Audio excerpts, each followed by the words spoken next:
How do you make that mistake? Black guy. Remember when we first met John McClane? Argyle picked him up from the plane and took him down the Nakatomi Tower at the Christmas party. And the terrorists were overzealous, but it was sweet when they killed Ellis. And with a little help from Alan, John McClane kicked ass. Welcome back to Shat the Movies, the podcast where we answer the question, were the movies we loved when we were growing up really that good? Have you ever caught yourself thinking, why don't they make movies like they used to? Can you still remember spending your Friday night searching for the perfect movie rental at Blockbuster Video? Do you know what Blockbuster Video is? If you answered yes, and this is the podcast for you, I'm one of your hosts, Gene Lyons. Alongside me is my co-host, Big D, Dick Ebert. Good evening. Each week, we take a look back in time, decide if our favorite films still hold up. The movies we cover are chosen by you, the listeners, who generously commission the films you love. If you like to sell the movies we have covered, will cover, want to choose them for yourself, please visit shatpod.com and have a look. At the end of each podcast, we'll provide you, the audience, the number of bites each movie take to get off your respective butts. So thank you so much for listening. If you have not already, hit that subscribe button and share it with a friend. It's how we help the podcast grow. Additionally, subscribe to our sister podcast, Shat on TV, where we review TV series such as Westworld, Taboo, American Gods, Game of Thrones, True Detective, Lovecraft Country, and Watchmen. Find all that information and past episodes at shatpod.com/TV. All that being said, Big D, what movie are you reviewing tonight? Gene, there's a certain type of, I think, early 90s movies that we really don't get anymore. We don't get mid-budget, like stacked cast, built entirely around the personalities, the characters, the actors, the confidence. You get all these characters into a room, and everyone's going to play like they're the smartest guy. It's going to be like three-dimensional chess. Everything now is Marvel movies, big budget, or really small budget films. But we don't get this little niche. You know, and sometimes these movies in the 90s and the 80s, they became cult favorites, not because they were great, but because they tried something a little outside the norm. They mixed genres. Some took familiar sports movie beats and twisted them a little bit and tried to come up with something new. So I don't think we get that anymore. But revisiting these films later, it raises a lot of questions. And tonight's film is one of those. Is it actually clever? Or does everybody in the room just think they're clever? Is the humor intentional, or are we laughing for a different reason than they planned? And this is not a big movie, big action, BAFTA-winning film like last week, but there is a complicated payoff, and half the people involved seem to be less smart than they think they are. But I'm excited. It's a different film, and it will be interesting to review and go back and review for me the first time. And that's why this week, I'm very excited that Stephen M. decided to commission the 1992 sports comedy con film Diggstown. Stephen wrote in and said, "Good morning, Shat crew. For the first of the 4 movies I've commissioned, I've selected Diggstown. To start, I grew up on a very small town in Northern California, true Northern California, up near the Oregon border on the coast. The area is known for cows, redwood trees, hippies, and weed, and not much else. Needless to say, the nights and weekends watching movies with my friends were a key part of my childhood, as there just really isn't a lot else going on most evenings. The area didn't have any big chain movie rental stores at the time, but we were lucky enough to have a great local store with a selection to rival anywhere. Shout out to Figueredo's Video Movies, who unfortunately finally closed sometime after 2022. Our video store rented all non-new release movies for 5 days for $5. As a kid and a movie buff, this was heaven." Back to the movie, though. For this one, I recall watching it multiple times, and it was one of the few movies I rented repeatedly. This movie was my first introduction to James Woods and a young Heather Graham, and possibly Louis Gossett Jr., but I'm not positive. The story is a familiar one of a grifter risking it all to score his biggest payday, but ends up being a movie about redemption, justice, and fighting for what's right with the help of some really bad criminals. Many of the typical 90s themes are on display, and the movie does a fair job combating small-town racism during its course while intertwining various themes and storylines. It even briefly showcases Prince Vigo von Homburg-Duschendorf, Scourge of Carpathia, Sorrow of Moldavia, Vigo the Carpathian, Vigo the Cruel, Vigo the Torturer, Vigo the Despised, Vigo the Unholy, Wilhelm von Homburg of Ghostbusters 2 fame, who plays the title character and actually had a successful boxing career himself prior to acting. The movie held up well, in my opinion, and if I had to guess, I'd put it around a 1.5 wiper Not the best out there, but well above average and punctuated by great actors and a story that keeps you interested. The movie was truly a victim of poor advertising at the time. Anyway, enjoy the watch. Thanks for doing what you do. All the best, Steve. So I don't even know if Steve realizes, because he talked about Figueroa's and that they had the 5 movies for $5 for 5 days. He commissioned 4 films. So maybe he's leaning back on the way he used to enjoy films by commissioning them in bundles. This could be a thing. Big D, this is a little bit embarrassing, and it might be because of the poor advertising that Steve mentioned, but I had the idea in my head that Diggstown was some kind of New Jack City knockoff. So I never checked it out. Not that I have anything against New Jack City. New Jack City is fine. I just didn't want to see a knockoff of New Jack City. A simple look at the movie poster would have set me straight, but unfortunately, until this viewing, I'd never seen Diggstown. How do you make that mistake? Black guy. No, is it New Jack City, Diggstown? Oh, okay. And they came out like within a year of each other. I don't know how you get a boxing movie about a black actor in a boxing shorts and thinking it's about a fictional city and drug dealing and all that. Whatever. At least you have a step on me. I didn't even know this movie existed. My Louis Gossett Jr. is limited to Enemy Mine, which I've mentioned before. We've done him in Iron Eagle, Toy Soldiers. He's a great principal. He plays a great leader of men. Also Officer and Gentleman. That was a big film. But Jaws 3D, another Louis Gossett Jr. So it's long overdue. I don't know that this is his finest work, but beggars can't be choosers. Well, Diggstown, known as Midnight Sting in the UK and Ireland, is a 1992 sports comedy directed by Michael Ritchie based on the 1978 novel The Diggstown Ringers by Leonard Wise. It stars James Woods, Louis Gossett Jr., Bruce Dern, Heather Graham, Oliver Platt, and Randall Tex Cobb. In it, a smooth-talking con man teams up with his partner in crime and travels to a remote town to bet its wealthiest resident on a boxing match. Let's hit the trailer. The fight, 10 against 1. We're bad. We're very bad. The stakes, a couple of million. You think I'm here to steal dimes and quarters out of cookie jars? Now it's up to this guy to make history. How old is this boy? 48. Or this guy is history. Where can you ever get $500,000? Yep. James Woods, Louis Gossett Jr. Diggstown, rated R. Starts Friday, August 14th at theaters everywhere. After being released from prison, con man Gabriel Kane gets to work on his next scam.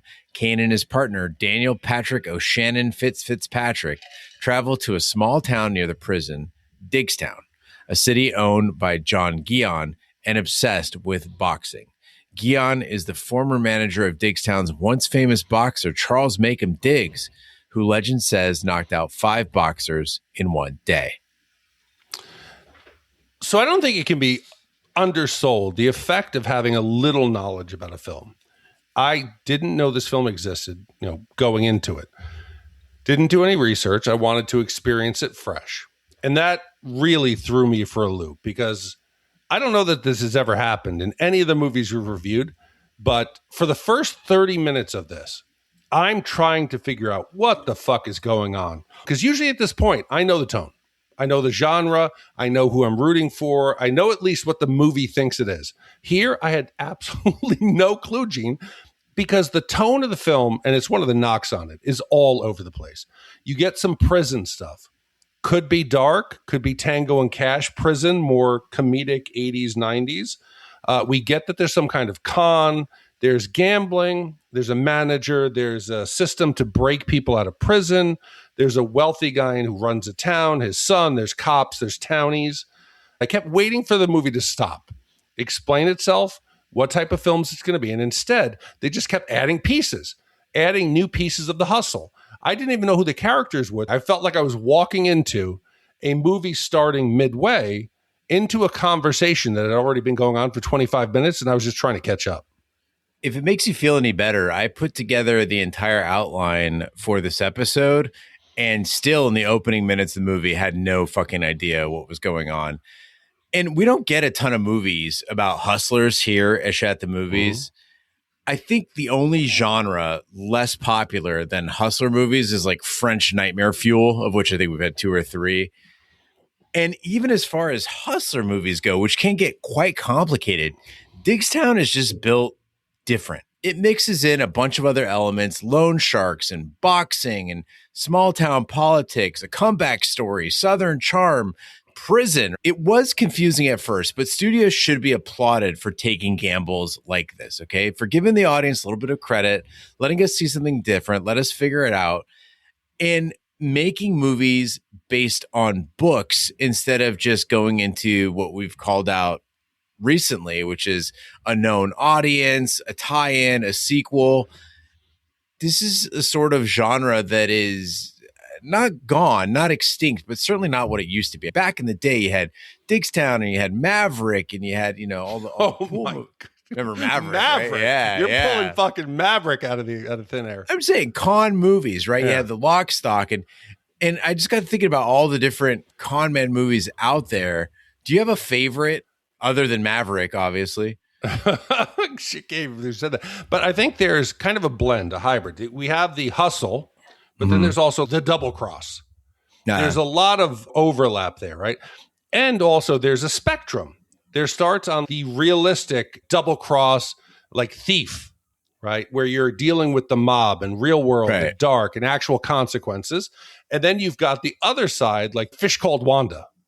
Okay. Where you get crazy shit, right? I love like Lock, Stock, and Two Smoking Barrels. Yeah. Characters are fun. We know what's going on. There's no big reveal at the end that there's a twist. That's great. Grifters, great. And on the funny end, we did Fish Called Wanda. I don't remember what I gave it, but it was fun. It's a fun, goofy, hustle, double cross. And we have one coming up, Dirty Rotten Scoundrels. Oh, yeah. My memory of it is great. I don't know if it'll hold up, but I would say probably Dirty Rotten Scoundrels is my favorite. Here's one for you. Does Inception count? No, does Inception count in the hustle movie genre? Theoretically, it is a hustle. It's a psychological hustle.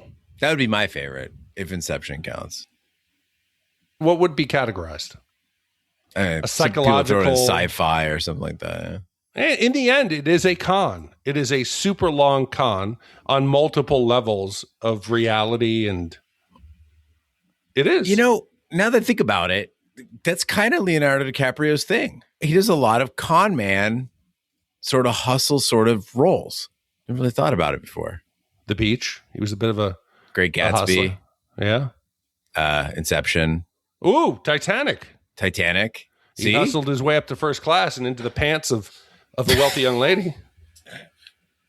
He did. Paint me like one of your French girls. Paint me like one of your French girls. Yes. During a billiards hustle at a Diggstown bar, Fitz boasts that Honey Roy Palmer could knock out 10 men. Guion bets $100,000 that Palmer can't, and Kane appears to bet against Guion. Kane recruits Palmer, a 48-year-old YMCA supervisor who reluctantly agrees to participate and starts to train for the fight. Kane and Guion agree to one day being 24 full hours and Diggstown fighters being able to come from any surrounding area of Oliver County. A loan shark named Victor Corsini backs Kane's bet. It's a big deal at this point. We get out of prison, we get into Diggstown, and we get this wonderful bar scene starring Oliver Platt, who plays Fitz. And I had forgotten how much I enjoy Oliver Platt. He's so good, no matter what he's doing. Do you remember the Three Musketeers? He was even good in that. But this, Diggstown, might be his best performance. Plays a great drunk. He's got 10 times the charm of James Woods, the star of this film. And this pool hall scene is, in my opinion, the best part of this movie. It really sets the mood after a confusing and lackluster prison sequence. You mentioned James Woods, and I have such a hard time. It's going to be really difficult because I can't.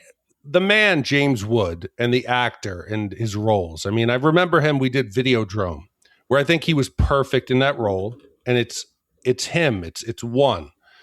But I can't tell with this character how much is James Woods the man and how much is the character? Because this type of character, this role, we've done before. I talked about grifters. John Cusack plays a con man, a hustler, a shady guy, but somehow we always want him to win. We pull for him. James Woods, there's a smugness that comes across. And again, I don't know the man. I only know what he posts online. But everything that he says, every line he reads, it feels like he's trying to prove, I'm the smartest guy in the room. I'm smarter than everybody. Instead of coming off as charming, like maybe Cusack's got that hustle, but there's cracks in it. This performance, it did nothing for me. I didn't want him to win. I somehow at the end kept planning and wishing that there was a double con, that in the end we would end up pulling for the villain and he would be the one going back to jail because he's just so unlikable. I wanted him to get punched. I thought there was going to be a twist where he would have to fight at the end, and it didn't happen. He does seem like a real dick. Oh. I was going to say that, you know, at least he had those moments on Family Guy, right? So in Family Guy, the high school, the regional high school is named after James Woods, and he used to play himself on the show. I was like, maybe he does have a sense of humor because the character is like super petty and kind of a piece of shit. And so therefore I thought maybe he was in on the joke and this is kind of like he can at least laugh at himself. But no, he even quit doing Family Guy because he disagreed with some of the content on the show. So certified dick. Oh, but thankfully we did not get the Al Pacino effect. That he could be in a scene with Heather Graham where there's a shower running that's begging for a love scene, and that he had the restraint to not go that route. Even Heather Graham was kind of like, shit, we're going to close the door. Okay, I guess it's not that kind of movie. I respected that, strangely. But as far as the other things in this movie that I'm going to respect, they're very few and far between. This movie's confident. It thinks it knows what it is. And the plan, why is this so overcomplicated? Why? It didn't need to be. We've reviewed a lot of these long con films, right? But it's about essentially $700,000. That's the total wealth he has. You got to split it with the crime boss, whatever. These guys, now let's lay out what they have to do. All of these things, Gene, have to perfectly work out. You got to find a retired boxer. You got to set up 10 fighters who you don't pick. You got to manage the betting. You got to manage the boxer, the recovery. You got to manage the local politics, all the personalities in the room, the egos, and then hope. Nothing is going to go wrong. None of the boxers are going to get murdered, right? And then one of the boxer's brothers might be motivated to fight. If any of this falls apart at any point, the movie's over. So I just don't get it. Why make it so complicated? Because it feels like less of a con and more like event planning. There's no way you could have planned this out in jail down to the final reveal. It's just a bit too much. It isn't just the con that's complicated. The film is overly complicated. Too many characters, too many storylines, too many scenes. There are two characters in this movie that I haven't even mentioned, played by two actors I really enjoy who did not need to be in this movie at all. There's Wolf and Emily Forrester. Wolf is James Woods' buddy in prison, played by Tex Cobb of Raising Arizona fame. And then his sister is Emily, who's played by Heather Graham of Smoking Hot fame. And I'm not sure if something was lost in editing because I thought with the Wolf thing, there's going to be some twist. He's going to come help out, or like there's going to be something other than him just dying that's going to be a payoff. And then with Emily, I thought like you did that at least they were going to have sex or something. At least we'd see some boobs, or that she'd come through and help out on the team, or that she would rat him out to Guion and double cross him. Kane's relationships with both these characters are completely unnecessary. They needed zero screen time to make this movie work. And honestly, the movie, like you said, with a simpler con and a simpler story and fewer characters, it would play out fine with just mere mentions of the Forresters. This is the understatement of the podcast. It wasn't even the fact that they have these characters. The lengths they went to develop these characters. Why? Emily is cleaning houses because she's getting out of town. But you got this whole Wolf backstory, right? I needed to know, why did everybody in town know Wolf? Everybody's like, that's Wolf. Oh, we shouldn't be seeing this. Why is he naked in a box? Why is he bleeding? Why is his brutalized body there? This man's backstory, Gene, must have been moving. Did you see who showed up to his funeral? There is a full African-American choir performing. Now, hold on. A Southern Baptist? I don't know. No. That's not what I was going to say. Okay. Kane says that he's going to give him the best funeral that the county has ever seen. So he went all out. I don't think those were Wolf's buddies. But the reason why everyone in town knows him is because he's got a hot sister. Gotcha. So it wasn't actual admiration. It was money that got them there. Yes. Yeah, I don't think they were there to send his soul to heaven. So if you're dying, Gene, right, and you're going to some we all are ethereal place in the sky, right? You're going up there and you're looking down. Would you be like, man, well, I know they're not there because they want to be there. Why did you pay for them to show up? Or do you want them to show up and be like, that's sweet? I'd be flattered that my friend cared enough to do that. Because I was going to be a real piece of shit and like leave him there to rot in prison. I didn't think that he actually cared about him. I thought that was the whole point of their relationship, but I was way the fuck off. Yeah, he was going to fuck the sister, which would have been the worst betrayal. And then somehow end up with like the dog, right? Did I ever tell you about the King's final wishes for what to do with his body? Oh, no. All right, here we go. So on this motorcycle trip, he emailed me and he said, stuff to know.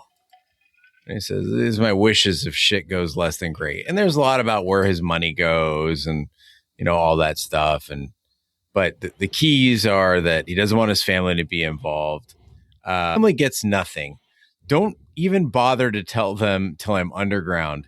If you cave and they do attend my funeral, it would mean the world to me if you stood up and looked them right in the eye and in front of everyone said he died slow and in great pain, and every moment he had left, he refused to forgive you for who you chose to be. The love he's known from those who cared enough to know him only reinforced what he knew to be the only truth in his life. He was better than any of you.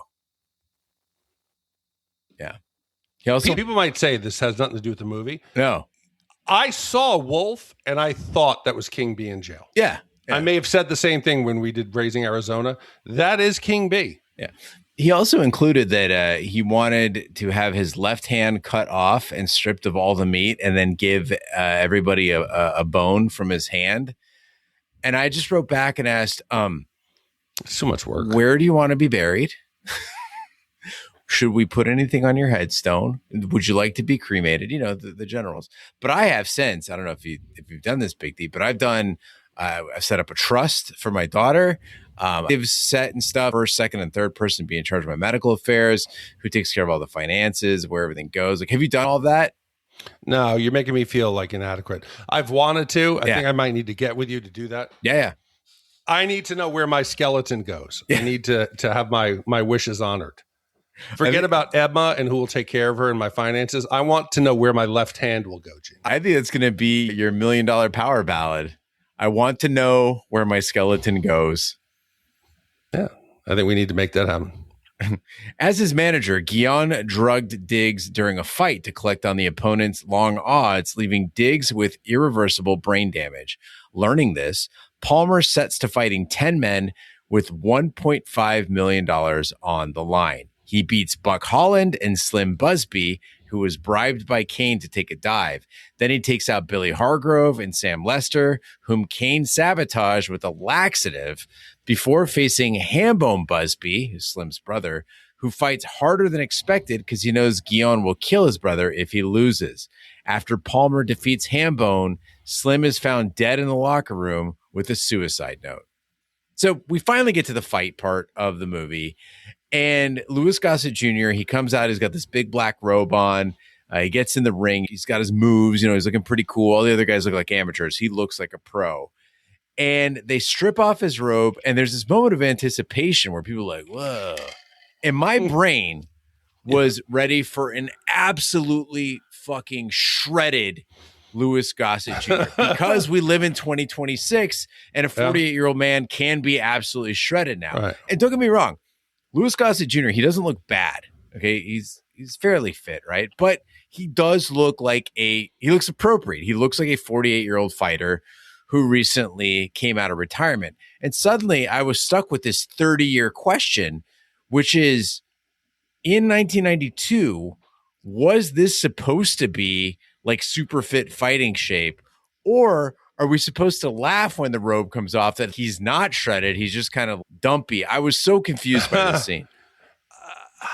I don't know what we're supposed to think, because Louis Gossett Jr., it's an odd choice. If you did Samuel Jackson, I could believe it. He's a badass. So he's wiry and makes sense. That's not a bad choice. It's not weird. But you get Louis Gossett Jr., when you think of him, the roles we listed, he's authority figure. He's a military guy in Against All Odds. He's a principal. He's a judge. Iron Eagle. He's a pilot. But you never think about him kicking somebody's ass. No. And it's weird. And so I started thinking about the modern equivalent. Maybe if we cast like Stanley Tucci as a retired bruiser, everybody's terrified of him. He's this bald, like crazy guy. Or Steve Carell, some underground bare knuckle guy. Bryan Cranston, I'll take it, because they turned him from Hal and Malcolm in the Middle into Heisenberg in Breaking Bad. That makes sense. Paul Giamatti, I think, might be the modern equivalent. That he looks like somebody who maybe had been in shape before, could break people's ribs. Or Jeff Goldblum. It's that weird middle between fit 40, 50-year-old, somebody who could be dangerous. But it is weird. You see him. We've seen montages. We got 30 minutes of him training, getting sweaty, running.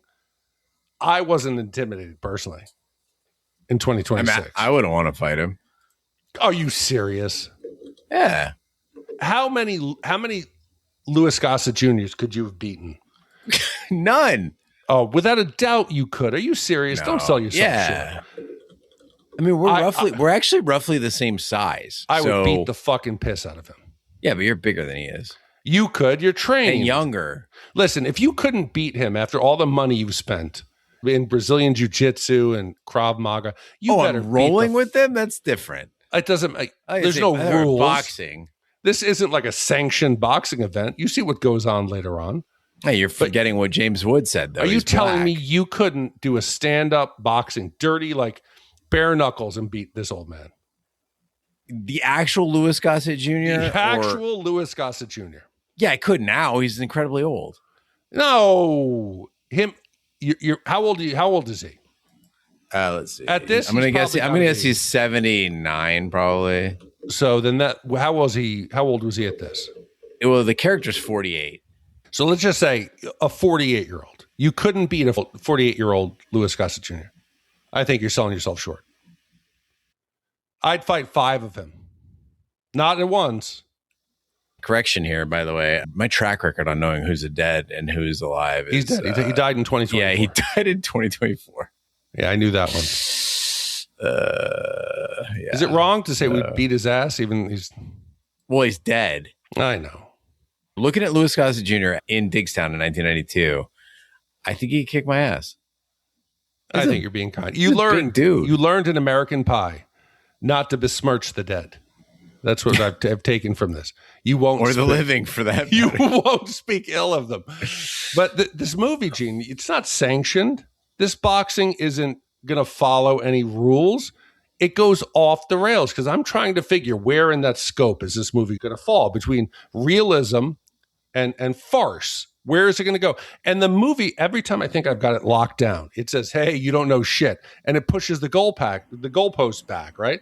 So, with the point that broke my brain, you've got these two brothers, because I'm going to assume most people have not watched this. There's Hambone and Hambone's brother, Slim, right? So they agree to take a bribe, $5,000. They're gonna lay down. So Hambone's brother does it successfully. Then Hambone goes out to fight. At this point, they know his brother tried to throw it. They put him up on a barrel. They put a noose around his neck. This is problematic, right? And they tell Hambone, "You better go out there and knock him out." It doesn't work. Palmer says, "Hey, you got to save your brother." He promises, "I'm going to wait till tomorrow. I'm going to kill him immediately if you don't." Does he wait? No. Hambones get knocked out. His brother is dead there in the middle of the trainer's room. This was no tomorrow we're going to make it a mystery. He is dead in the venue, in the locker room. He's hanging there. The press comes in. The police come in. People freak out. Everyone freaks out. Hambo freaks out. This is no longer a sports drama. This is no longer a long con. This is a murder scene. And the movie treats this like it's a minor delay. Hey, everybody, sorry, there's going to be a 30-minute delay. Stay in your seats. Go get fucking popcorn, because we see they got a lot of it later on. And this is in the middle of a boxing match. Nothing shuts down. Nothing seems affected. Everybody just kind of goes, hey, yeah, Hambone's brother just killed himself because he lost the money. It's awkward where I'm supposed to be feeling like the goofy nature of the boxing match and the people involved, with the real world throwing like slurs at him and hanging a black man in a trainer's room, and everyone treats it like it's comedy. Am I being too PC here? I think that was the intended effect, is that this movie is trying to kind of paint outside the lines of what a sports comedy is. I think we're meant to understand that Guillaume owns everything. He owns the press. He owns the police. And so therefore he can do whatever he wants. You're trapped in his world.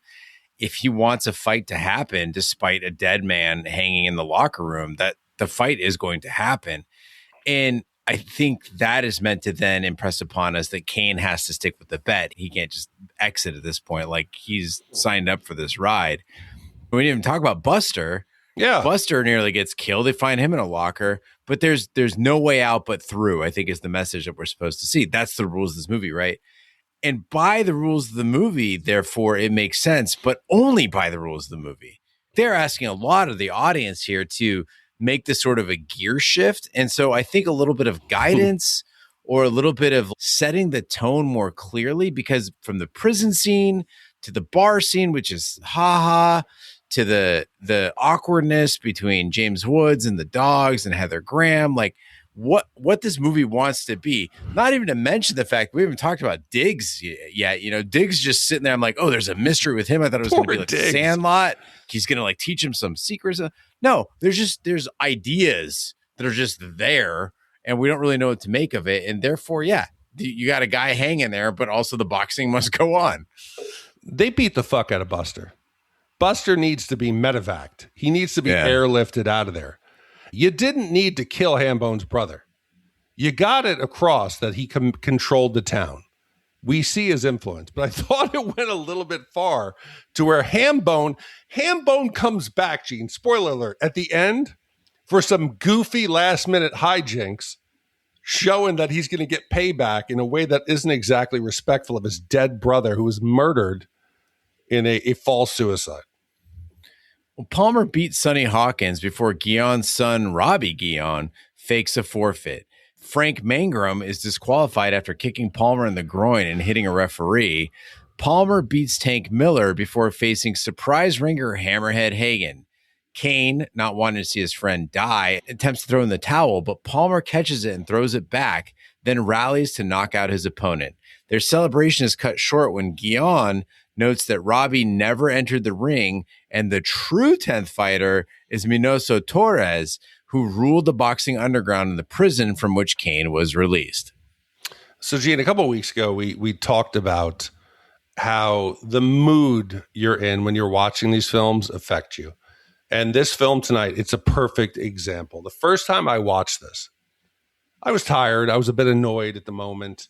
And I found myself immediately hostile to the film. I started picking it apart. I started having problems with it. I took almost no notes in the first half of it. I didn't get any joy from it. I was finding problems. I was hating James Woods.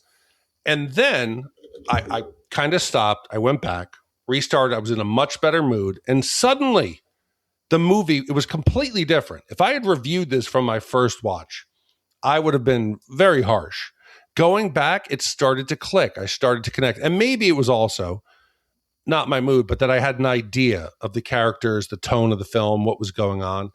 But it changed so much. And I realized that I'd underestimated the film, and that being in my own headspace and watching these films, I think it probably now retroactively goes back to our memories of the film.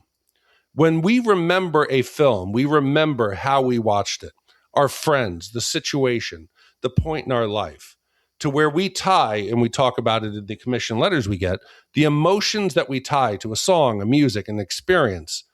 It even goes now to watching this And we get to a scene with the one where it clicked was you get Gillian and the sheriff. They're sitting in the convertible Mercedes 300 SL or whatever it was, and they're hunting with the roof open and the rifles renting, acting like it's completely normal. And I said, fuck, I'm overthinking it. I got to stop trying to solve the movie, just buy into it, realize what it is, and let it wash over me. And at that point, I started to buy in. You know, Big D, maybe if you stopped watching movies twice, Paul wouldn't have been left waiting for American Pie. We wouldn't have to be doing a double recording tonight. Just a thought. No. Just a thought. No? Paul, I'm not a perfect man. I apologize. That is on me. And yes, I do. I own that. I'll take that one on the chin, Gene. No pun intended. He was so great. He was so gracious about it. He was like, no, don't worry about it. It's fine. I'm like, this motherfucker is 19. We recorded this 19 days ago, Paul. Yes. I'm so sorry. I'm glad in the end. I think Paul's the podcast was a good one. So I apologize. No excuse. But Steven, just so you and other listeners know, if we have a rough time with a movie, we'll watch it again. We're fair here, if nothing else. Maybe not punctual, but fair. No, it's all about quality. In the end, it might be late, and I might make people like wait for their American Pie review. I apologize. I'm terribly sorry, but I will never half-ass it. So I'm sorry about that. But now towards the end of the film, now I'm buying in, Gene. I'm seeing it, right? And there's a moment where you listed the fighters, right? You went through them pretty quick. The Sonny fight.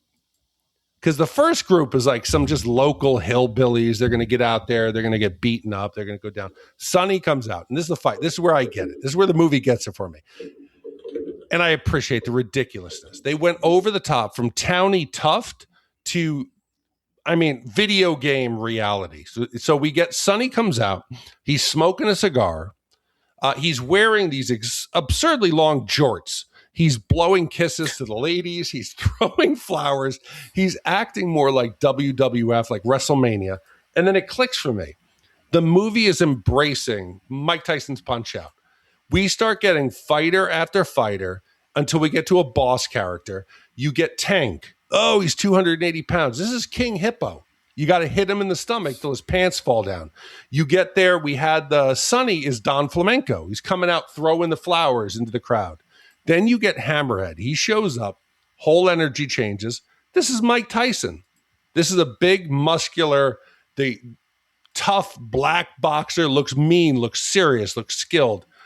And this was where I just sat back. I said, this guy looks dangerous. I get what they're doing. They're having fun with it. I should too. I sat back and I kept waiting for the escalation in these video game characters. When you were playing and you had the Nintendo controller, you'd like move, slip, and try to get out of the way. I mean, we didn't know how good we had it, man. Those are the days. What a great game. What a great game. You know, learn the pattern on every little guy. I don't think my heart rate has been as high in my life as it was playing Mike Tyson's Punch-Out. I never beat Tyson.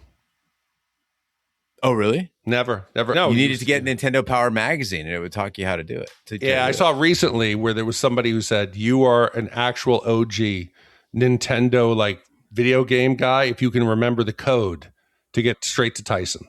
Because you remember they had the code. I don't remember it. I know. So the guy put it in. He went straight there. I did beat Jason Voorhees in Friday the 13th, where you would go around tough. the lake. That was a tough one. But Tyson, no, I couldn't do it. I would get nervous. My hands would get sweaty. Mom spaghetti. Palmer is no match for Torres, but Kane, expecting tricks from Guion, bribed Torres long before the fight to take a fall. Guion snaps and pulls a gun, firing off a round before his son stops him, and Hambone knocks Guion out. After the fight, Kane and Palmer sit together in the empty gym, and Kane tells Palmer that he did what couldn't be done. Palmer responds, "Now you motivate me." It's Big D. I understand that this movie is supposed to be one con man outfoxing another con man, but I cannot stand a betting movie where rules are not enforced. If you don't have a fair game, then the betting makes no sense. At some point, Kane has got to say, this guy's fucking insane. He isn't going to pay me. He's going to find some way out of it. There's no way I would want to do business with this guy. And what is the point of even having a fight? This is Gene Lyons asking the question. What is the point of having a fight at all if people can be bribed or murdered? Kane literally signals Torres in front of the entire crowd to take a dive. Shouldn't that be a DQ?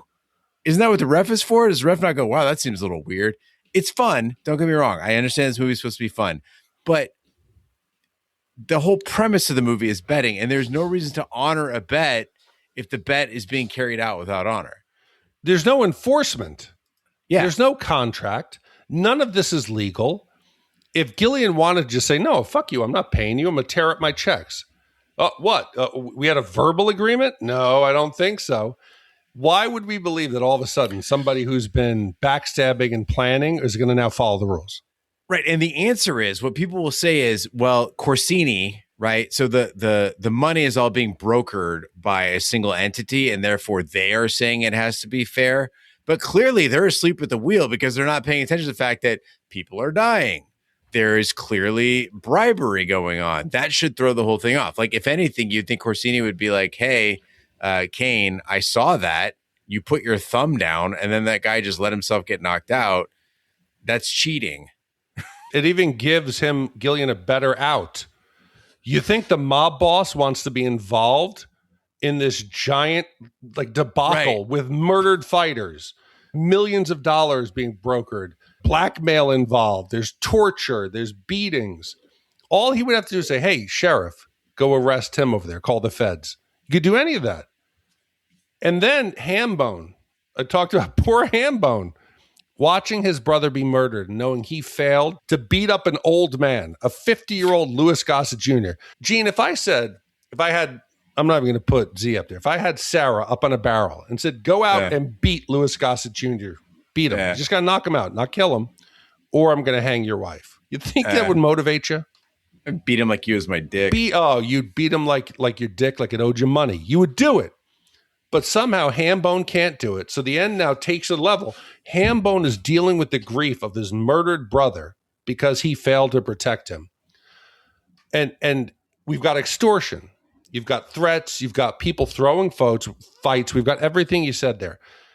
Hambone comes out now in the reveal at the end. The whole town is there. Gillian's lost. There's a resolution. Gillian throws his hands up, pulls a gun, and then gives a speech to his son. And his son says something like, oh, you deserve this, or some whiny fucking response about how his dad now all of a sudden should have to pay for this. I was expecting old school justice, an arrest. Maybe, Gillian's going to go to prison. He's going to lose his money. He's going to get humiliated. Maybe they pants him. Maybe something happens. All the townsfolk rebel against him. No, in the end, they treat this murder. You have Hambone comes out there and just literally slaps him. It's like a cartoon ending to Gene. There should have been. He hit him pretty fucking hard. Did he kill him? Did he hang him on a barrel and make it look like a lynching? No. He did it in front of all the town folk. There should have been some price to pay. They should have been framed. Should have gone to jail. Something. I think it looked funny because of the popcorn. If the popcorn wasn't there, the punch would look more serious. But you have to admit, despite a sort of shoddy piecemeal ending, Guion, as a character, great villain. He's a stupid villain. How do you compare him to the villain in Roadhouse? The wealthy guy on the lake, right? Wealthy guy controls the town. Guion's way more fun. Is he more dangerous? I didn't say he was dangerous. He reminded me of when I lived in Lima and when I lived in Marysville, working at newspapers. All these small towns seem to have some slimy guy who's king shit. He owns the car dealership or the grocery store. He's not the mayor. It's never the mayor. It's some guy who just has a lot of money. Maybe he owns peach orchards or whatever. Mm-hmm. And he's kind of like the town mascot. That he's not quite right. That he's up to shady shit. He's like Boss Hogg, right? He's up to something, but you also wouldn't change it if you could, because the guy is entertaining, and it's that's the town identity is that guy. I think Diggstown's going to be lost without Guion. Sadly, I agree. Yeah. Because everyone looked to him for guidance. Someone else will come in and fill that power void. I know Lima. from my time recruiting for the military. Gene, you could go back to Lima and become that man. Have you thought of that? You go back and become your best version of Boss Hogg. Go back and become Gillian. Control the town. First move, take control of the paper because is it still there? Lima News? Yeah, it's still there. You get in, you become an outside investor, you start swaying the news, you start influencing politics, you start taking control, you then work your way into local economic development, you dictate who the police hire, you could become this guy. If I wanted to take over Lima, I wouldn't have to get the newspaper. What I'd do is I'd open a Cafe Rio, and everyone would come. They'd be so excited about Cafe Rio or a smash burger. And then that's who I get in their heads. They come to my restaurant. There's nothing a small town gets more excited about than a chain restaurant opening up there that they haven't had before. I remember when Chipotle came along and it killed Burrito Roundup, which was my favorite place to eat in Lima. But I want you to reach your full potential. I think that would either be casino on Indian land or push some kind of drugs. Oh, well, I mean, could do it. Now's the time of the podcast we give our Shat score. Shat score is our way of telling you how many wipes this movie takes to get out for your respective butts. 0 wipes is a perfect movie. It's being black. And 5 wipes is an absolute disaster of a film. It's getting your tits ripped off. Big D, please do the honors. It's really tough coming off of like what my score was for Good Morning Vietnam. I came into it blind. I was struggling. First 30 minutes, it was difficult. I couldn't feel the tone. I couldn't feel exactly what was going on in the con, who was going to get double crossed. But I mean, somewhere along the way, I stopped trying to make sense. I stopped trying to solve it. And just went with the ridiculousness. That doesn't mean it's good. That doesn't mean I embrace it or think it's an exceptional film. But it wasn't all bad. I think the town became this weird universe that I kind of bought into. At the end, I wish there was more justice. But if I went 4, I'd feel like it would be just mean, because I believe the people involved had fun. They tried to put out something quality, but it's at least a 3.5 white movie. This movie isn't super cohesive. There's a lot of unforced errors in it, but what it does do is it gives you a lot to talk about. If I were to go to a party this weekend, which I don't because I'm a parent and I'm old and I don't care, but if somebody asked me like what movie I watched this week and I had the choice between Good Morning Vietnam and Diggstown, I'm talking about Diggstown.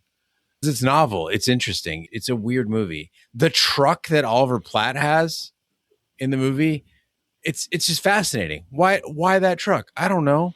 It's cool, man. Heather Graham, why she got to be so hot? Why is she walking the dogs? I don't know, man. None of it really makes sense, but it's fun. It's different. And I think that's a key thing is maybe as we approach 500 movies, that counts for more with me.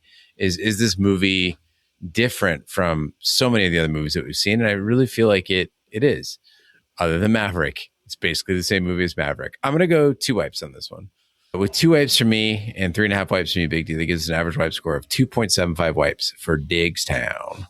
I just want to say this is better than Good Morning Vietnam as far as the Shat scale goes.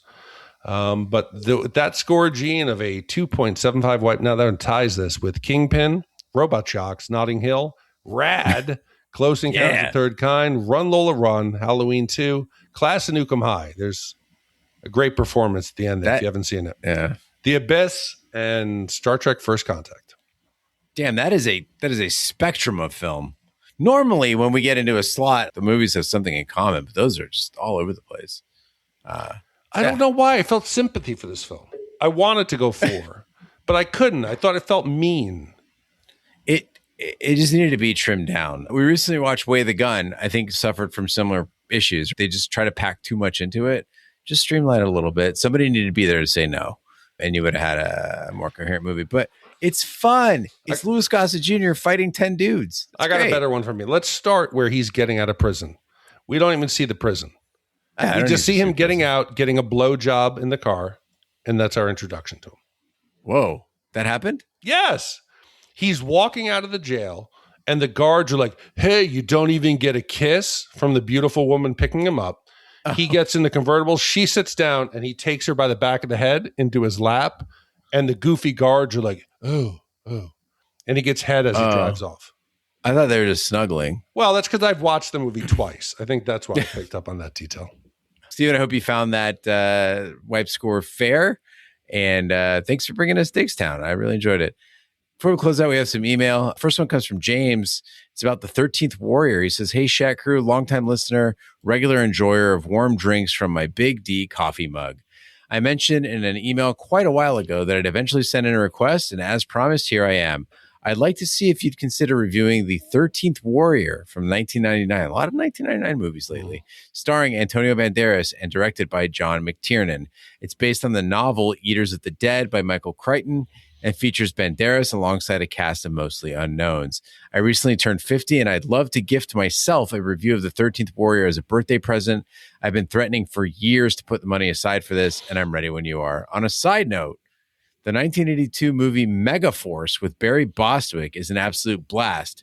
Dune buggies, tanks, skin-tight full-body suits, big hair, and a villain who wears either an ascot or a tiny scarf. And Gene, there are motorcycles with machine guns and rockets.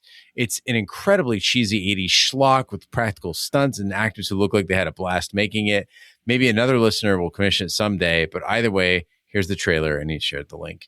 Thanks, fellas. James Daggett. Oh my God, the poster of Megaforce. There's never been a superhero like Ace Hunter! Exclamation mark. Deeds, not words. This looks like the box of like a toy. Like the Mask toys. It looks like a pinball machine. It looks iconic. It looks amazing. The system has described the poster for those who might be visually impaired. I guess it reads, it says, illustrated movie poster with a man in a silver suit holding a gun and embracing a woman in a red dress, surrounded by an action-packed scene of futuristic vehicles and explosions. Thank you, ADA. And for you, Big D, there's a documentary. Oh my God. Called Making Megaforce. No. It's So like you a dream. watch that as well. Here's what you did, James. You sabotaged yourself because we were like, 13th Warrior, fine. And then I was like, wait, Megaforce? Oh. Fuck Antonio Banderas. Oh, double feature. Let's do it. Double feature. Yeah. I'm down for 13th Warrior, though. I'm down for Megaforce, too. Either way. Commission it. Yeah. Either way. Speaking of quality films, our next email comes from Jeremiah. I would like to request a classic science fiction film for review. The film is the James Caan cult classic Rollerball. The idea of corporations working hard to distract the masses seems pretty relevant to today. I particularly like this movie for its dystopian sci-fi portrayal of the future, which is 2018, and its slower than normal pacing. This one may actually challenge the modern cinema-oriented viewer because it takes its time on scenes. I only hope that they can make an earnest remake someday. The 90s version with LL Cool J was hot garbage. My prediction for your reviews will land this around the 1.75 to 2.25 range. Thanks, guys. And he also tacked on a secondary commission request, Alien Nation. Oh, back-to-back James Caan. Sci-fi. Jesus. Man, we've hit a bountiful features. Oh, please make this happen, people. Christmas came early this year. Oh, please, yes. In the not too distant future, wars will no longer exist, but there will be rollerball. Hell yes, James Caan.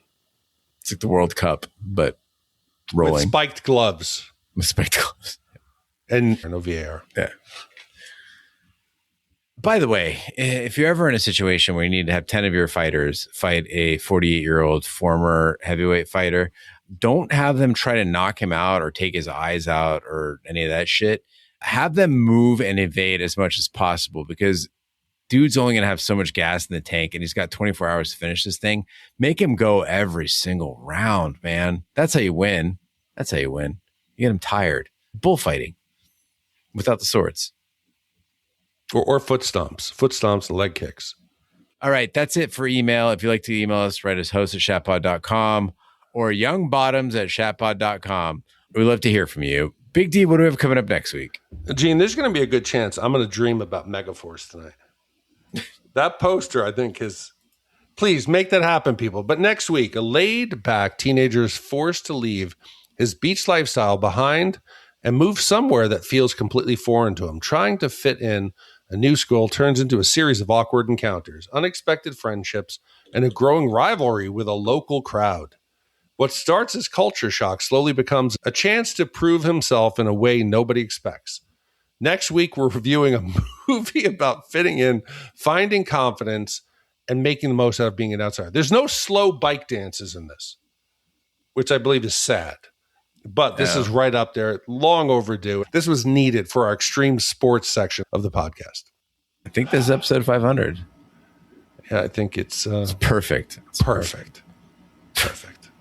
So thank you, Stephen M., for that. Yeah, thank you, Stephen, for your commission. Thank you to all the commissioners who make this podcast possible. That concludes this week's episode of Shat the Movies. Be sure to follow us on social media and share with a friend. We're on Facebook, Twitter, Snapchat, and Instagram at Shat the Movies. You can email us, host@shatpod.com. Support the podcast by buying our merch or commissioning your own movie. Find all information by visiting our website, shatpod.com. Also, check out our sister podcast, Shat on TV. We review TV series such as Lovecraft Country, Westworld, True Detective, Taboo, American Gods, Game of Thrones, and Watchmen. Find all information on our website, shatpod.com/TV, wherever we're fine podcasts be found, including Apple Podcasts, Google Play, Stitcher, and YouTube. Be sure to subscribe, and if you stop at Apple Podcasts, please leave a 5-star review. It helps the podcast grow. On behalf of my co-host, Big D, Dick Ebert, I'm Gene Lyons. Join us next time for the following movie. T-minus 3, 2, 1. Fasten your seatbelt. When you got a perfect wave, a perfect anything, you go for it. Nicky! And get ready for the ride of your life. Stay away from my sister. You know, you were the first smiling face I've seen in 3 weeks. Leave gravity behind and get airborne. Rated PG. Starts Friday, September 17th.